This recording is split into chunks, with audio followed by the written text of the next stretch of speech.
Shukr qilishlik bu juda ham katta, buyuk amallardan. Shuning uchun bolalarga yoshligidan boriga ham, yo'g'iga ham shukr qilishlikni o'rgatishlik kerak. Unga nima olib beriladigan bo'lsa, unga nima keladigan bo'lsa, uyda nima bo'ladigan bo'lsa, unga shukrni o'rgatishlik kerak. Albatta shukr til bilan bo'ladi. Alhamdulillah, Allohga hamd bo'lsin, Allohga shukr.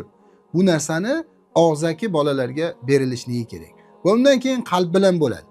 Albatta bu ne'mat Alloh taolo tomonidan bo'ldi. Ozgina bo'lsa ham buyuk ne'mat, chunki Alloh beryapti, ba'zi odamlarga bermayapti deb qalbi bilan shukr qilishlikni bolalarga o'rgatishlik kerak va undan keyin amal bilan. U ne'mat berildimi, uni muqobilida nima qilishligimiz kerak? Allohga shukrimizni amalda ko'rsatishligimiz kerak. Alloh buyurgan narsalarni qilib, Alloh qaytargan narsalardan qaytib. Mana bu narsalar bolalarga beriladigan bo'lsa, bolalar yoshligidan qanoatni o'rganadi. Katta bo'lganda qanoatsizlik qilib, noto'g'ri yo'llarga kirmaydi. Qancha qizlarni mana turmushga berilgandan keyin erini qo'lidagi narsaga qanoatsizlik qilib ajrashganligini ko'rasiz. Yoki bolalar katta bo'lgandan keyin qanoatsizlik qiladi-da, rozi bo'lmaydi-da, qancha bu narsa uni buzuq, yomon yo'llarga, o'g'rilik yo'llariga, xiyonat yo'llariga olib kiradi.